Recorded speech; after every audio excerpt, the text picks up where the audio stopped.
Hello ನಮಸ್ಕಾರ. ನೋಡ್ರಿ ನನ್ನ ಕೈಯಲ್ಲಿ ಏನೈತೆ ಅಂತ ಹೇಳಿ. ಎಷ್ಟು ಚೆನ್ನಾಗಿರೋ ಪ್ಲಾಂಟ್ ಐತಿ, ಎಷ್ಟು ಹಚ್ಚ ಹಸಿರೈತಿ. ಮತ್ತು ಇದ್ರ ಫ್ಲವರ್ಸ್ ಕೂಡ ನೋಡ್ರಿ ಅಷ್ಟೇ ಬ್ಯೂಟಿಫುಲ್ ಅದಾವ. ಈ ಬೇಸಿಗೆಯಲ್ಲೂ ಕೂಡ ನೋಡ್ರಿ ಸಣ್ಣ ಸಣ್ಣ ಸಣ್ಣ ಸಣ್ಣ ಸಣ್ಣ ಸಣ್ಣ ಸಸಿಗಳೆಲ್ಲ ಬಂದಾವ ಇಲ್ಲೆಲ್ಲ.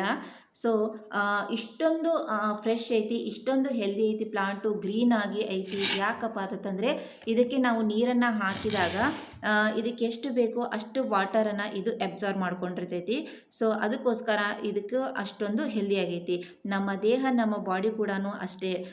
ನಮ್ಗೆ ಎಷ್ಟು ರಿಕ್ವೈರ್ಮೆಂಟ್ ಇರುತ್ತೋ ವಾಟರನ್ನು ನಾವು ಅಷ್ಟು ವಾಟರನ್ನು ಕೊಟ್ಟಾಗ ದೇಹಕ್ಕೆ ನಾವು ಕೂಡ ಇದರಷ್ಟೇ ಫ್ರೆಶ್ ಆಗಿರ್ಬೋದು, ಹೆಲ್ದಿ ಆಗಿರ್ಬೋದು. ಸೊ ನಮ್ಮ ದೇಹದ ಮೆಟಾಬಾಲಿಸಮ್ ಕೂಡ ಚೆನ್ನಾಗಿರೋದಕ್ಕೆ ಹೆಲ್ಪ್ಫುಲ್ ಆಗುತ್ತೆ.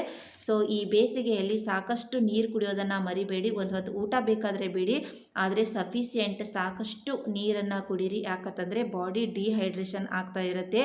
ನಮ್ಮ ಬೆವರಿನ ಮೂಲಕ ಆಗಿರ್ಬೋದು, ನಾವು ಯೂರಿನ್ ಪಾಸ್ ಮಾಡಿದಾಗ ಆಗಿರ್ಬೋದು. ಸೊ ಅದಕ್ಕೋಸ್ಕರ ಹೈಡ್ರೇಷನ್ ಮೇಂಟೈನ್ ಮಾಡೋದು ತುಂಬಾ ಮುಖ್ಯ ಆಗುತ್ತೆ.